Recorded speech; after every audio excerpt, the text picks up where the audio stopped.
Hi everyone, welcome and welcome back to the channel. कैसे हैं आप सभी। तो सीटेट का एग्ज़ाम आप लोगों के, जैसा कि आप लोगों को पता है कि आप लोगों के दिसंबर में होने वाला है, क्योंकि जो जुलाई वाला पेपर है वो आप लोगों का जुलाई में हो गया था और नेक्स्ट एग्ज़ाम आप लोगों के दिसंबर में होने वाला है। तो दिसंबर में एग्जामिनेशन के लिए किस तरीके से हम लोग प्रिपेयर कर सकते हैं, किस तरीके से हम लोग एनसीईआरटी पढ़ सकते हैं और बुक्स, बेस्ट बुक के बारे में डिस्कस करूंगी, क्योंकि मैं आप लोगों के सामने कुछ जो है वो यहाँ पे बुक्स लेकर आई हूँ।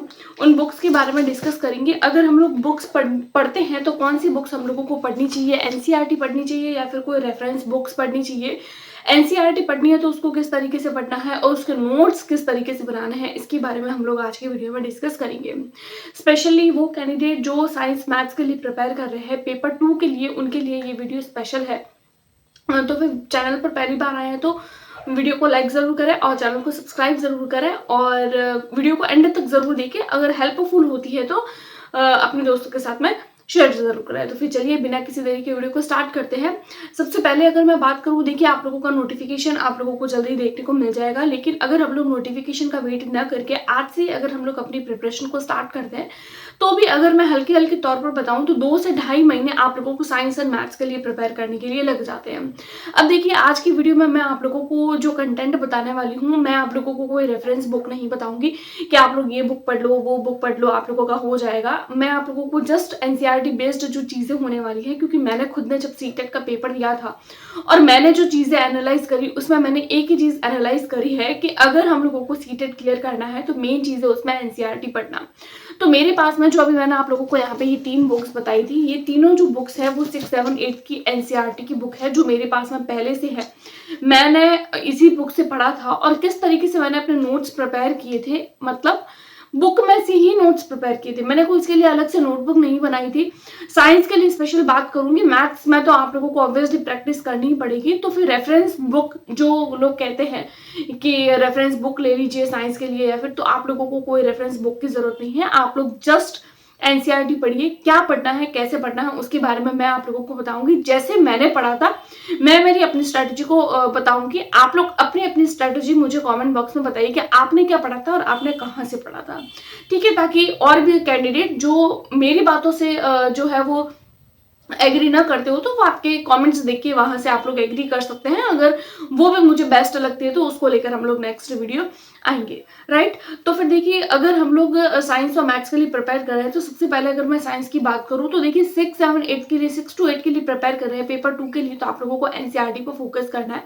एनसीईआरटी देखिए पहले के जो एग्जाम हुआ करते थे, पहले के एग्जाम में क्या हुआ करता था कि अगर हम लोग सिर्फ ऊपर ऊपर से देखते थे ना कोई भी क्वेश्चन या फिर एनसीईआरटी की बुक, कोई भी चीज हम लोगों ने ऊपर ऊपर से देख ली तो हम लोगों का बन जाता था। पेपर 90 नंबर लाने होते थे, 90 से 100 के आसपास, 110 के आसपास हमारे लगभग मार्क्स आ जाते थे। लेकिन आज के टाइम पे अगर हम लोग देखें तो आज के टाइम पे सीटेट क्लियर करना इतना आसान नहीं है, क्योंकि हम लोगों ने देखा है कि 16 से 17 लाख फॉर्म भरे जाते हैं, उसमें क्लियर कर पाते हैं सिर्फ 1 से 1.5 लाख। क्या रीजन है इसका मेन कि इतने कम कैंडिडेट पास कर पाते हैं?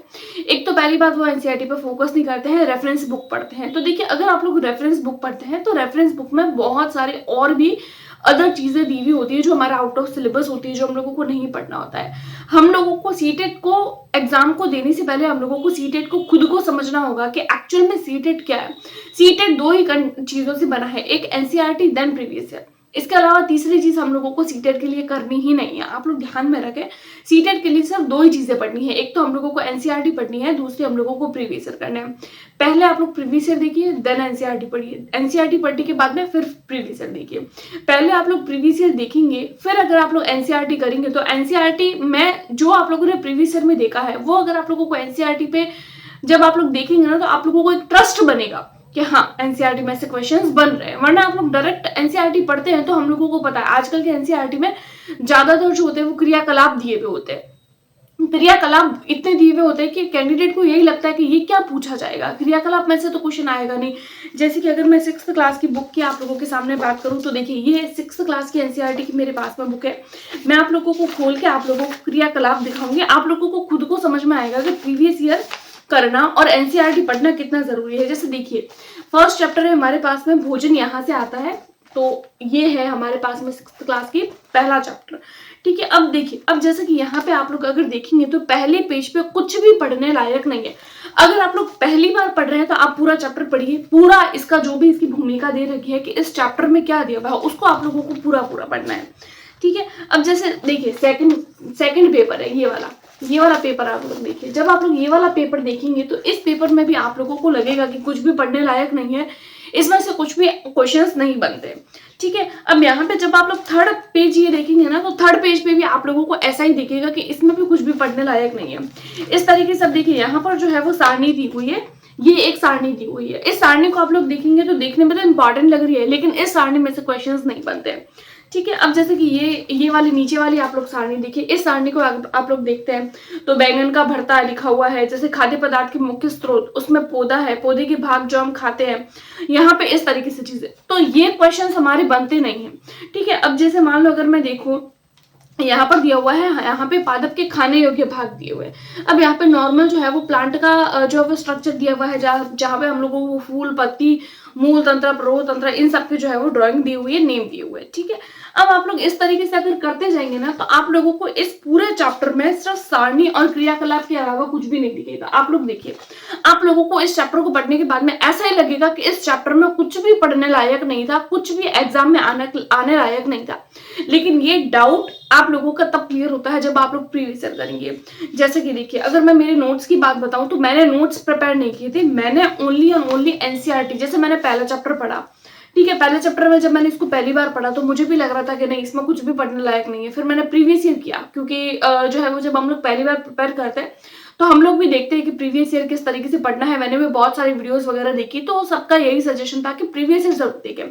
तो मैंने भी एक बार प्रीवियस ईयर देखा। जब प्रीवियस ईयर देखा और वापस से जब मैंने चैप्टर को देखा तो यहाँ पर जो मैंने यहाँ जो पॉइंट्स हाईलाइट कर रखे हैं, पॉइंट यहाँ पे ये है कि हमने सीताफल के फूलों को चावल की पिट्टी में डुबोकर, वो तेल में डुबोकर उसकी पकौड़ी बनाकर हमने खाई। यानी सीताफल के जो फूल होते हैं उसकी चावल के घोल के अंदर पकौड़े बनाकर खाए जाते हैं। जब मैंने प्रीवियस ईयर देखा, अब ये जब मैंने लाइन पढ़ी ना तो मुझे इंपॉर्टेंट नहीं लगे कि सीताफल के पकौड़े बना के, सीताफल के फूल के पकौड़े बनाकर खा रहे हैं, ये क्या क्वेश्चन बना।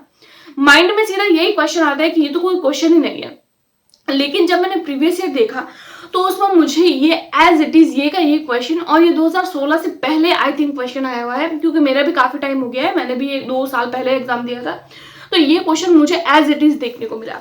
उसके बाद में अगर मैं नीचे की तरफ देखूं तो नीचे की तरफ आप लोगों को और यहाँ पे पॉइंट दिखेगा कि सरसों के जो बीज होते हैं उसको भी खाते हैं और सरसों की पत्तियां भी खाते हैं, दोनों चीजें यहाँ पे खाई जाती है ना। तो यहाँ पर आप लोगों को चीजें जो है वो देखने को मिलती है और ये चीजें तब समझ में आती है। तो मैंने देखिए, जैसे कि ये पूरा चैप्टर है, एक हम लोग पूरा चैप्टर पढ़ते हैं, जब आप लोग पहली बार पढ़ रहे हैं ना तो आप पूरा का पूरा चैप्टर पढ़ लीजिए, आप लोगों को समझ में आ जाएगा कि चैप्टर में एक्चुअल में पूछा क्या है। उस टाइम पे हमको ये नहीं समझ में आएगा कि एग्जाम में क्या पूछा जाएगा, क्या हमें पढ़ना है, किस तरीके से क्वेश्चन बनेंगे। देन आप लोग प्रीवियस ईयर करिए। उसके बाद में मुझे जो चीजें इंपॉर्टेंट लगी उसको मैंने कर लिया इस तरीके से हाईलाइट। एक मुझे यहाँ पर ये पूरे चैप्टर में मिला के मुझे सिर्फ ये 3 लाइनें ही हाईलाइट करने लगी, ठीक है। उसके अलावा देखिए इस पूरे चैप्टर में आप लोगों को कुछ भी नहीं दिखेगा कि आप लोग कुछ पढ़ पाए। उसके अलावा अगर आप लोग देखते हैं यहाँ पे पीछे जो है वो अभ्यास प्रश्न दिए हुए होते हैं। अभ्यास प्रश्न में वही सारा होता है जो हमारे चैप्टर में होता है, अदरवाइज आप लोगों के बहुत कॉमन चीजें होती है जो हमारे सीटेट पे नहीं पूछी जाती। लेकिन यहाँ पर 2 चीजें मुझे इंपॉर्टेंट लगी, वो दोनों चीजें मैंने यहाँ हाईलाइट कर ली। यानी टोटल 6th क्लास के फर्स्ट चैप्टर में मैंने कितनी चीजें हाईलाइट करी है, सब 5 लाइनें, एक सीताफल वाली, एक सरसों वाली, और 2 यहाँ पे लिखी हुई है कि हिरण केवल पादप खाता है इसलिए वो शाकाहारी है, और तोता केवल पादप खाता है। तो तोता और हिरण ये दोनों जो है वो शाकाहारी होते हैं। उसके अलावा हमें नॉर्मल पता है कि कौवा जो होता है वो मांसाहारी होता है, बाकी जो जानवर शेर, चीता वगैरह ये सब क्या होते हैं, तो ये हमें पता है शाकाहारी मांसाहारी कौन से क्या होते हैं। लेकिन इनके बारे में मुझे नहीं पता था कि तोता मांसाहारी नहीं होता है बल्कि शाकाहारी, हिरण का भी मुझे नहीं पता था। तो मैंने एक चैप्टर में 5 लाइनों को हाईलाइट कर लिया। अब जब मैं रिवाइज करूंगी ना तो रिवाइज करते टाइम सिर्फ मुझे 5 लाइनें ही पढ़नी की पड़ेगी, उसके अलावा कुछ भी नहीं पढ़ना पड़ेगा, राइट। तो इस तरीके से आप लोग नोट्स अलग, अगर आप लोगों के पास में बहुत ज्यादा टाइम है तो आप लोग नोट्स बनाइए, अदरवाइज आप लोग डायरेक्ट बुक से पढ़ सकते हैं, एनसीईआरटी बुक। अब देखिए जैसे मान लीजिए ये 2nd चैप्टर है, तो 2nd चैप्टर में यहाँ पे बहुत सारे 2 पेजेस है, लेकिन 2 पेज में केवल मैंने यहाँ पर 5 लाइनें ही हाईलाइट कर रखी है ना। उसके बाद में अगर हम लोग आगे देखें तो आगे देखिए एक लाइन यहाँ पे हाईलाइट है, एक लाइन यहाँ पे और एक लाइन यहाँ पे। तो आप लोगों को जो भी चीजें इंपॉर्टेंट लग रही हैं आप लोग उसको जो है वो करते जाइए। यहाँ पे देखिए ये आगे आप लोगों की साइड ड्राइंग इंपॉर्टेंट है, और यहाँ पे ये आधी लाइन, यहाँ पे 2 लाइनें, और यहाँ पे ये कुछ 4 से 5 लाइनें, ये लाइनें आप लोगों को इंपॉर्टेंट लग रही है। उसके अलावा जो है वो देखिए एक तो ये लाइन, और भी कुछ चीजें आप लोगों को देखने को मिलेगी जो मैंने यहाँ पर ऊपर लिखी है। तो अलग से नोट्स बना के अलग से उसका लोड लेके पढ़ने की कोई जरूरत नहीं है। आप लोग जो है वो डायरेक्ट जो है वो एनसीईआरटी उठाइए और उनमें से ही आप लोग जो है वो पॉइंट को हाईलाइट करते रहिए। ये तो थी 6th क्लास की। उसके अलावा अगर मैं 7th क्लास की बुक है मेरे पास में, 7th क्लास की बुक में भी आप लोगों को यही चीजें देखने को मिलेगी। जैसे अगर मैं आप लोगों के सामने शेयर करूं तो देखिए इसमें काफी सारी चीजें पढ़ने लायक है, लेकिन इसमें भी हम लोगों को पूरा चैप्टर पढ़ने की जरूरत नहीं है। एक बार पूरा चैप्टर पढ़ लीजिए। फर्स्ट पेज में आप लोगों को 3 लाइनें दिखेगी, सेकंड पेज पे आप लोगों को ये 4 लाइनें, 4 से 5 लाइनें जो एग्जाम में आती है, ठीक है। उसके अलावा कुछ ये कुछ मैंने पॉइंट्स हाईलाइट कर रखे हैं जो एग्जाम में पूछे गए हैं, वही चीजें पॉइंटेड है जो एग्जाम में पूछे गए हैं। उसके अलावा देखिए यहाँ पर जो टॉपिक है ना, वो टॉपिक है कि कौन कौन से, जैसे कीट पक्षी पादप के एग्जाम्पल, तो ये मुझे याद नहीं हो रहा था, तो ये मैंने इसकी ट्रिक बना के और ऊपर की साइड में लिख ली, क्योंकि मुझे पता है कि इनके नाम मुझे याद नहीं रह रहे हैं। तो इस तरीके से कोई भी चीज को आप लोग टिक कर लीजिए, है ना। अब जैसे ये है तो यहाँ पे फिर से मैंने इंपॉर्टेंट, क्योंकि ये चैप्टर इंपॉर्टेंट है और इसमें काफी सारी चीजें हैं जिसको आप लोग हाईलाइट कर सकते हैं। यानी 5 पेज का अगर आप लोगों के पास में ये चैप्टर था ना, तो इस 5 पेज में आप लोगों को, जैसे 5 पेज है तो एक पेज में आप लोगों को 5 लाइनें भी पढ़नी है, तो 5 बाद 25 लाइनें आप लोगों को पढ़नी पड़ेगी। लेकिन एग्जाम टाइम में 5 लाइनों को पढ़ना और 25 लाइनों को पढ़ना बहुत अंतर होता है। तो इस तरीके से पॉइंट को हाईलाइट करते हुए आप साइंस के लिए आराम से प्रिपेयर कर सकते हैं। तो ये मैंने अपनी कुछ स्ट्रैटेजी बताई है, मैंने इस तरीके से हाईलाइट कर करके चीजों को पढ़ा था, और कोई मैंने स्ट्रैटेजी फॉलो नहीं करती सीटेट के टाइम पे, ठीक है। तो एनसीईआरटी पढ़नी है, ये 7th क्लास की एनसीईआरटी है, ये 8th क्लास की है, 8th क्लास में भी मैंने ऐसे ही किया था, और ये 6th क्लास की है। तो ये कुछ इस तरीके से मैंने अपनी स्ट्रैटेजी मैंने आप लोगों के साथ में शेयर करी। आप लोगों की स्ट्रैटेजी आप मुझे कमेंट में बताइए। Thanks for watching.